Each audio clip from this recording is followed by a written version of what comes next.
好，我们想要请教顾问的是，强的台风呢都会经过多次的掩强置换，那这一次这个巴威台风它也不例外哦。巴威台风呢在靠近的过程当中也经历了很多轮，但是在最新的这一轮呢似乎不太顺利。那我们想要问，它之后是不是强度就会进一步的来减弱呢？是的，这个台风基本上是在一个减弱的阶段啊。那减弱的阶段，它是让强强弱弱。如果我们从能量的观点来看，就是它旋转能量是集中还是发散啊？刚刚主播讲的是掩强置换，但是从能量观点来讲的话，就是能量到底是集中在中心还是放到旁边？那我们知道角动量守恒啊，如果能量放到外边去，感觉这个速度就会变得很弱。但是从能量观点来讲，它的消散速度事实上没那么快，所以我们这个中央气象署对这个台风的强度的定义还维持在中度。如果这个外面的能量再往里面集中，事实上这个旋转角动量维持的话，你只要集中，那个风速是很快就会增加起来。所以从能量的观点来看，它有那个能量碰到地形啊，地形会造成我们讲说的符合，符合就会把某一种能量再集中起来啊，所以那个对于如果说是地形影响的一些风力啦，或者是说雨量啦，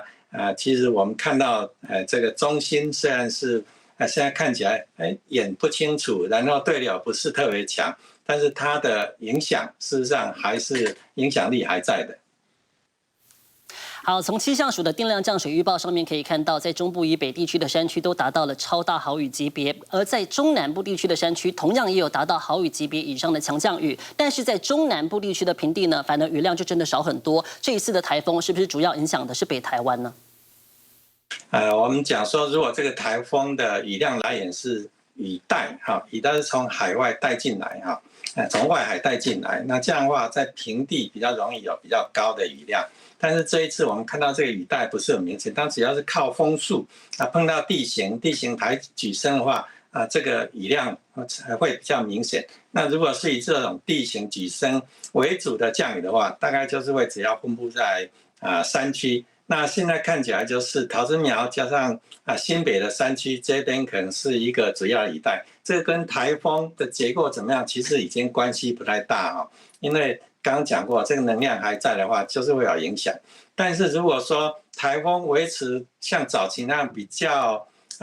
完整、比较更大的话，那南部山区也会有一个很大的一个降雨。那现在看起来，可能降雨我们就是变成是主要是在北部山区，南部山区还是比平地要多啊，所以那边也是另外一个重点。好，北部地区呢，因为比较靠近台风中心的关系，所以它的风还有雨以及浪都非常的强。但是在刚刚提到的，在中南部地区，它的山区虽然也有雨，但是平地的雨没有到特别多，是不是要注意的？就是风的部分会特别强劲。风的话，的确这个风跟雨目前看起来是没有完全结合在一起，因为我们讲说以前风强雨骤的时候，那就是我们讲说这个湾区雨带非常明显的情况下，这个雨大的地方通常也是风力强的地方。那现在外围风其实还有强风但是比较平均的分配，这个雨带不明显所以我们平地可能感受到了，尤其西半部沿着地形在吹的风